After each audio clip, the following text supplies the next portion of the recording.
So, why are we having such high levels of cortisol now versus years ago? What's different, Dr. Fox?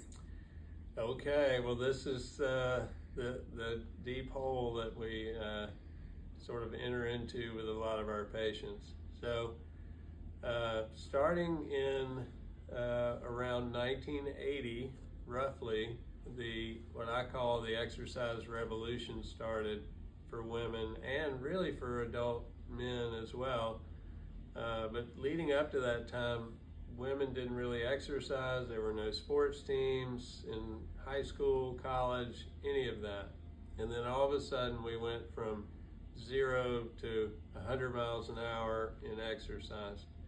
It's very clear to us in our practice that heart rate elevation exercise dramatically increases cortisol. So that's one area of what we would just call physiologic stress, sort of life-threatening stress. Second, in 1980, the food pyramid came out.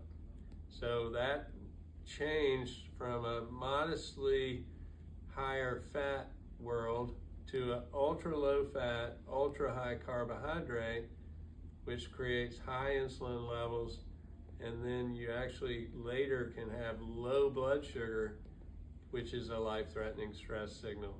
So our nutrition and what I call nutritional stress became a very much in the forefront for the physiology.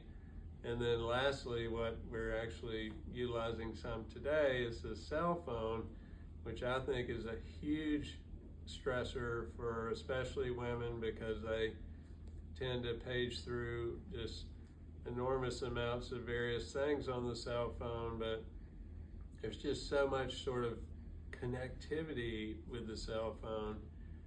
It's always beeping and buzzing, and you have voicemail and email and Facebook messages and Instagram posts, and it's a very stressful environment. So really our environment, both nutritional, exercise, and even our technology is affecting our physiology in a very negative way, producing much higher cortisol levels. Are these cortisol levels causing a problem with women who are struggling to get pregnant? Absolutely. So we're seeing what I would term an epidemic in what we call hypothalamic dysfunction. So nature is always sort of monitoring the individual human and through your brain mechanisms. And nature doesn't want a stressed female to get pregnant because pregnancy is extremely stressful physiologically. So if you're a cave woman and you're stressed, nature doesn't want you to add pregnancy on top of that, because then you might not live and the baby would die, and that's not good for species propagation.